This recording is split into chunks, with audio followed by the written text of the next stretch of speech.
everyone, my name is Georgia and welcome back to my channel, your favourite place on the internet, after AO3. I know what you look at on there. In today's video, I'm going to be speaking about TikTok's biggest pick-me girl. Chacha's words, not mine, just Pearly Things. A username clearly inspired, in my opinion, by Just Girly Things from like 2014, when women like to pretend that being a woman wasn't all shit. Something that Pearl clearly disagrees with. I think it's easier for women. So who is this mysterious Pearl? Pearl is a content creator who posts clips from her podcast she also hosts on TikTok and YouTube, and she also uploads some other just content she films by herself on these platforms. These clips are always pushing this red-pilled, misogynistic rhetoric, something you've probably heard from the likes of Andrew Tate, Fresh and Fit, Sneeko, and even Aiden Ross. If I had blue hair and did my makeup, would you have banned me, Twitch? Except this time, it's a woman saying it.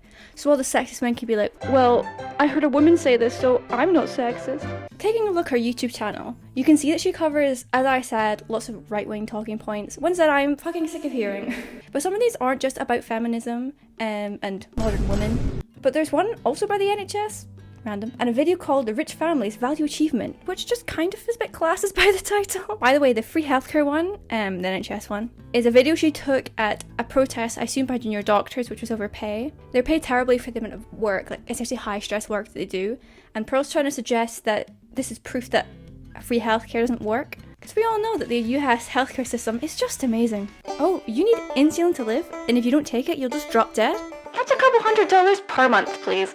Look, there is obvious problems with the NHS, but that's because our Tory government is running it into the ground so that they can eventually privatise it.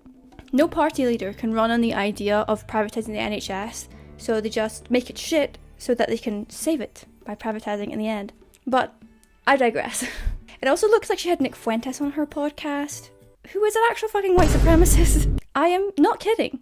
Known for political commentary, founder of the Groypers. Holocaust denial. There's a difference between hearing a wide variety of opinions, which is important, and pretending like the Holocaust didn't happen and the Jews run the world. It's a normal opinion to have. Also, interestingly, Nick Fuentes is from Illinois, and I think she is as well. So I don't know what the fuck is going on in that state. Someone get Danny Gonzalez and then train out of that state. Save him. I mean, if you have trains. Do you have trains in America? I'm convinced you don't. Do you even have public transport? Some of these right-wing Americans hear the word public, and I think just shit themselves. Love you, America. Or the Gen Zers do. I am Gen Z, I probably should be able to do that, but it's sore on the fingers. Hello, this is editing Georgia jumping in. I apologise for the lighting, I probably should turn around. There we go. I can't believe I just said Gen Z, not Gen Z. Like we say Z in the UK, we don't say Z. Z is an American way of saying it. I don't know what the fuck is happening to me. Also, why is my face so fucking red? This is what happens when I don't wear foundation.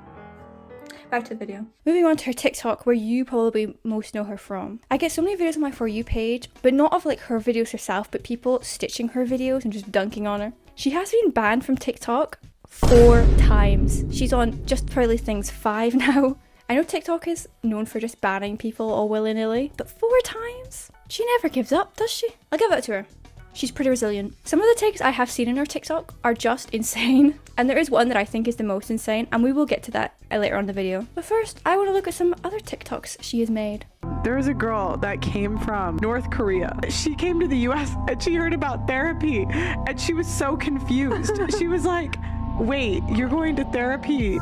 You need to talk to someone about your problems. Why would you do that? My roommate was in therapy about her ex-boyfriend, and I'm out here like I escaped North Korea and I'm not in therapy. Yeah. So obviously, pain is relative, no shit, and you can kind of make this argument for anything. You know, I'm just really sad that my mum died. Well, my mum and my dad died, so you have no right to be sad. And so on and so forth. My hand is so fucking sweaty. Also, surely someone who's from North Korea might just be confused by the concept of therapy because it didn't exist in North Korea. I mean, I assume it didn't. So surely it's just like a complete new concept, like when I learned what 3G was. So I can access the internet outside of the house. I'm gonna watch so many Dan TDM mod videos in the car. That was an impression of 12-year-old me. When did I watch Dan TDM? When was 3G a thing? We're on 5G now. I mean, back when we were on 5G, but I found this video on Twitter actually, and I have to show you this quote tweet from our friend Alan over here. My ex goes to this shit because she has PTSD from cheating on me, but I still won't sign the divorce papers like a bitch. That's fine though, I will never get married again anyways, but she will, and then I won't sign them. Lol, fuck her. Fantastic use of punctuation, I should say. I just thought it was funny. I hope you're doing well, Alan. Yeah, he cheated, but why did he cheat?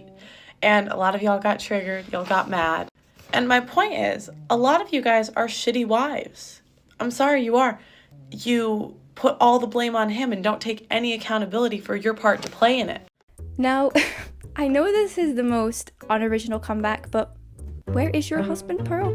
Or is it that men who agree with you don't want an opinionated woman who runs her own business? It's just so ironic, like, without feminism and women's fight to dismantle the patriarchy and just to gut it from our society, you wouldn't be in this position. You would never have gone to college. You would have been forced to marry at a young age, stay at home, do all the housework, raise the kids basically by yourself. Without feminism, there would be no just Pearly things. Wait, actually, maybe that might be a good thing. Now we're getting to the meat of this video, or should I say maybe like the corn meat of this video for all my fellow vegans and vegetarians out there. This is kind of the whole reason why I thought of making this video. I saw this TikTok on my For You page and I honestly couldn't believe what I fucking heard. I don't think it's that easy. I just think if you're gonna come on a podcast and say that you were abused, like I hope you have a police report to back it up, because otherwise that's defamation of character. It's just not that fucking simple, is it? And for Pearl to suggest that if you say this without a police report, that it's not valid, it's just kind of insane. There are so many reasons why women, or anyone really, choose not to report these kind of crimes. When specifically speaking about rape and sexual assault, a big reason is little faith in the justice system itself. According to Rape Crisis, in England and Wales, only 1 in 100 rapes recorded by police in 2021 resulted in a charge in the same year, let alone a conviction. It also says that despite high rates of rape and an increase in reporting in recent years, charging and conviction rates remain among the lowest since records began. So many people see the statistics and just realise that they don't want to go through this justice system. They don't want to have to tell the story over and over and over again, re-traumatize themselves for just nothing to come of it. And on the website, the Rape Crisis website also said that according to a survey, out of the women who didn't report their rape, the reasons were as follows. Embarrassment making up 40%, didn't think the police could help 38%, and thinking it would be humiliating being at 34%, which is just sad to fucking hear. Imagine saying that about any other crime. Oh mate, you know, I was out last night and some guy punched me and tried to fight me. It was crazy. Do you have a police report to prove that? No? Then I don't believe you. Maybe you had too many beers. What were you wearing? Maybe you were just asking for it. So this isn't the first time that our gal Pearl has gotten into some hot water. These kind of people just love controversy and the attention that it brings, so no one really is surprised. Am I contributing to this? No, I'm not, because I only have one subscriber, which is me on another channel. So subscribe if you want my only subscriber to not just be myself. If you've not seen it, Chad made a video about Pearl a while ago. Yes, I took heavy inspiration from the title of that video, where she spoke about her fatphobic comments that she made and her response to them. People who are fatphobic just act like they care about people, but they really don't. All they do is name call and just be straight up rude to people. This kind of attitude just doesn't help anyone. It just encourages eating disorders and makes people feel shit about themselves. Women don't exist just to look pretty. And it's something I'm just very fucking passionate about. We have more worth than just our looks. And this is something I could go on and on about for just fucking ages, but I'm not going to bore you. That's for people who mark my university essays to deal with. In conclusion, women be shopping. But also, some women have internalized misogyny and have no critical thinking skills. Pearl is used as a scapegoat for men to push these really sexist ideas, and you shouldn't listen to her or just take her seriously. Actually, we should just ignore her because she thrives off of attention. This whole video is a bit hypocritical, isn't it? Oh well. Gracias.